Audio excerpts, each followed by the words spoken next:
Good day everyone! Welcome to my YouTube channel and for today's video, ang topic natin ay simplifying radical expressions at ito ay under ng chapter na radical expressions.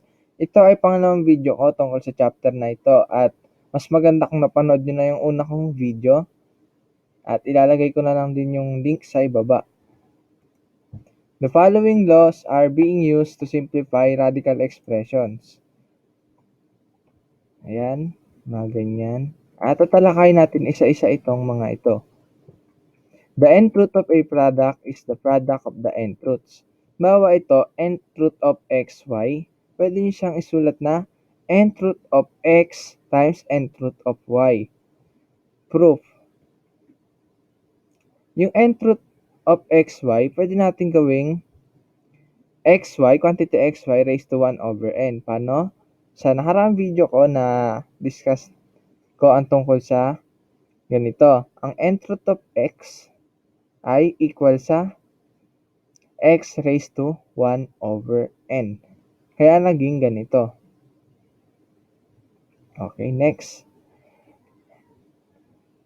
Naging x raised to 1 over n times y raised to 1 over n. Sa nakaraang video ko rin, ang ganitong nakalagay, quantity x times y raised to m magiging x raised to m, y raised to m. Bali, parehas mo sila lalagyan ng exponent. Kaya naging ganito. Tapos, yung x raised to 1 over n naging nth root of x dahil dito. Tapos yung sa y, ganun na rin. Okay, example. Simplify square root of 32. Square root of 32 is equal to square root of 16 times square root of 2. Gaya nga ng nasa law na ito. Na pwede siyang i-express ng ganito. Square root of 16 times square root of 2 kasi ang 16 times 2 ay 32 rin naman. Okay, ang square root ng 16 ay 4. Tapos ang square root ng 2 ay square root ng 2 na lang. Therefore, the simplest form of square root of 32 is 4 square root of 2. Okay, example ulit. Cube root of 81. Yung cube root of 81, pwede natin gawing cube root of 27 times cube root of 3. Ang cube root ng 27 ay 3 at ng cube root ng 3 ay ganun pa rin. Therefore, the simplest form of cube root of 81 is 3 times cube root of 3. The nth root of a quotient is the quotient of the nth root. Kapag nakita kayo ng fraction sa loob ng radical, magiging mahahati siya. Isang radical sign dito sa may numerator, isang radical sign sa may denominator. Okay, proof. Kapag ganito, hindi.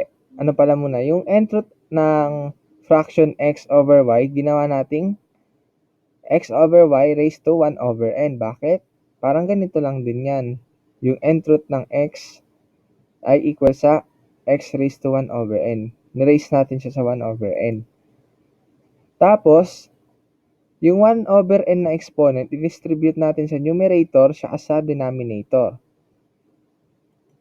Ayan, sa nakaraang video ko na discuss ko ang tungkol dito. Kapag yung exponent, ay kapag yung fraction may exponent, didistribute mo yung exponent sa numerator at sa denominator. Tapos, yung x raised to 1 over n naging nth root of x. Kasi ayan siya. Bali, ganun na rin sa y. Okay. Example, simplify square root of quantity 18 over 4. Dahil sa rule na ito ay bibigyan natin parehas ng radical sign ang numerator at denominator. Magiging square root of 18 over square root of 4. Tapos, yung square root of 18, pwede natin gawing square root of 9 times square root of 2. Tapos yung, ayan, ganyan. Yung square root ng 9 ay 3. Ang square root ng 2 ay 2 lang. Square root of 2 pa rin. Tapos yung square root ng 4 ay magiging 2. Bale, ang simplified form na neto, square root of quantity 18 over 4 ay 3 square root of 2 over 2. Okay, another example. Simplify square root of quantity 36 over 9. We can also divide the fraction radicand. Ang ibig sabihin, yung nasa loob, itong fraction na ito, pwede na nating divide na. Kaya 36 divided by 9 ay 4. Bali, ang 4 na lang ang nasa loob ng square root. Yan. Ang square root ng 4 ay 2. Bali, ang simplified form nito ay 2. To. Pag nakita naman kayo ng ganito, yung may radical pa sa loob ng radical, ipagka-times nyo yung index. Ito yung proof natin dyan. Yung nth root of x, gawin natin x raised to 1 over n. Yan, kanina ko pa nababanggit yan. Tapos, sunod. Kumbaga ito, nasa loob na to. Yung x raised to 1 over n. Tapos, i-raise na natin siya sa may 1 over m naman. Yung kabuuan, i-raise natin sa 1 over m. Kasi nakapaloob pa rin siya sa mth root. Okay, next. X raised to 1 over mn. Ang nangyari na dyan ay pinag-times na tong denominator, tas pinag-times na rin yung numerator. Kaya 1 over mn. Bakit? Sa nakaraang video ko, kapag ganito may exponent, yung nasa loob ng parenthesis, tapos may exponent pa sa labas, ang gagawin ay ipagta-times.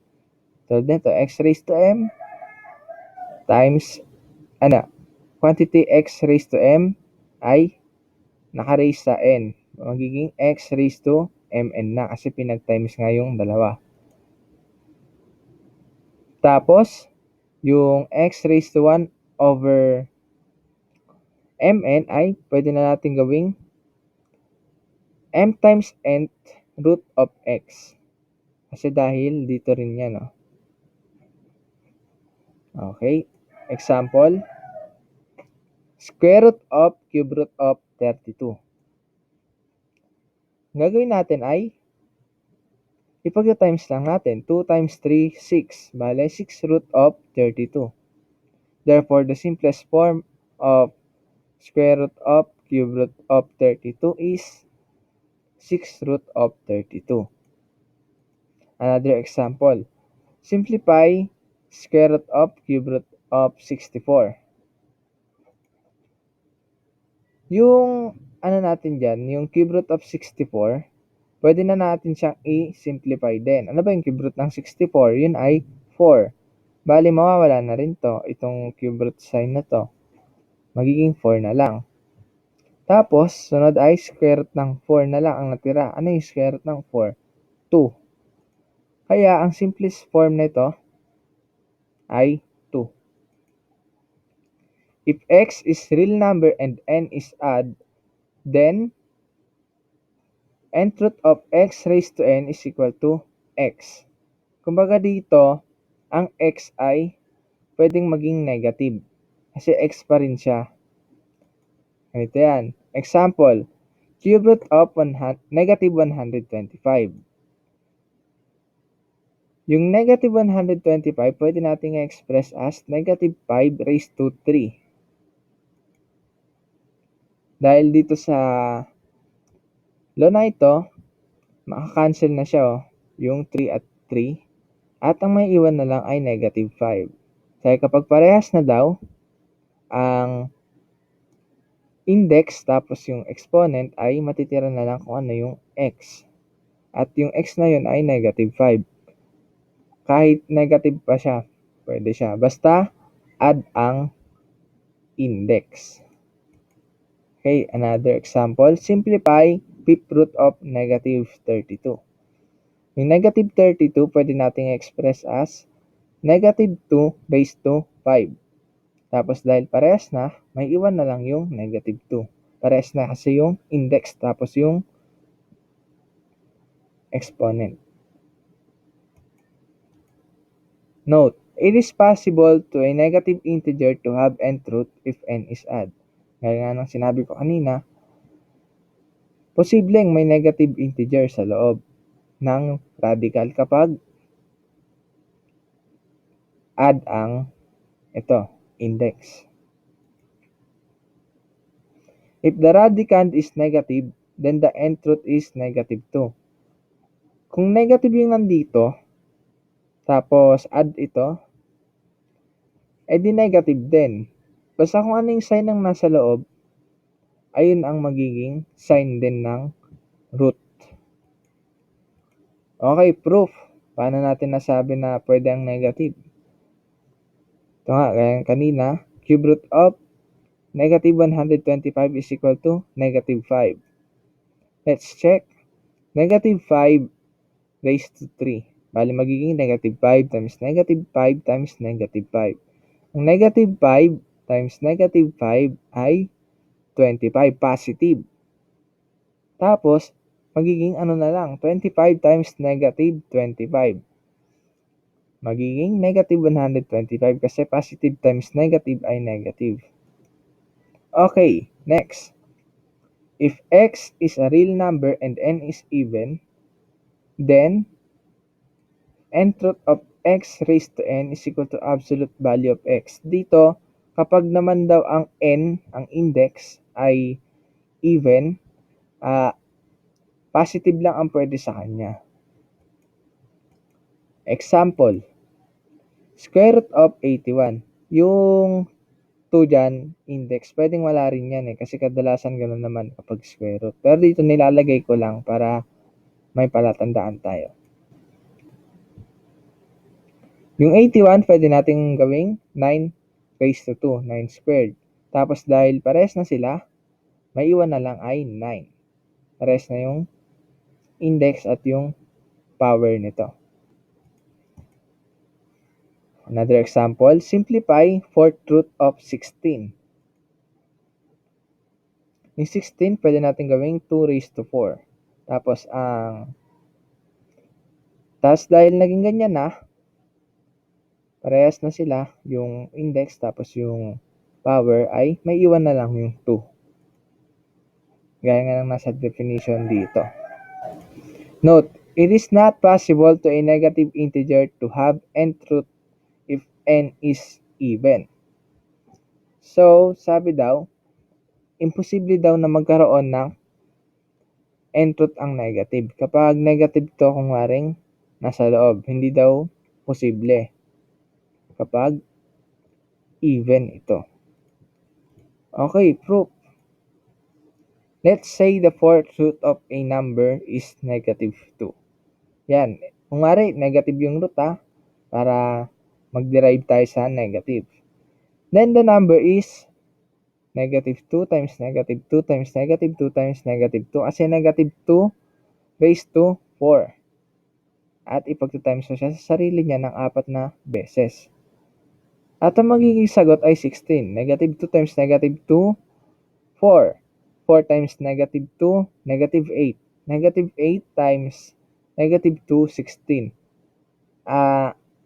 Ang logic dyan, kaya walang root ang negative kasi laging may kapares yung negative para maging positive. Katulad nito. Ayan, may pares na. May pares na. Ayan, magiging positive na, di ba? O, dahil positive na yan, syempre, yung product nila, positive na rin. Okay. Another, let's say that 6th root of a number is negative 2. Ayan, pag ginanyan natin, positive, tapos ay positive. Walang naiwan. Kaya, ang kalalabasan talaga ay positive pa rin. Walang negative. Okay, thank you for watching. Sana may natutuhan kayo. Please like, share, and subscribe for more math video tutorials.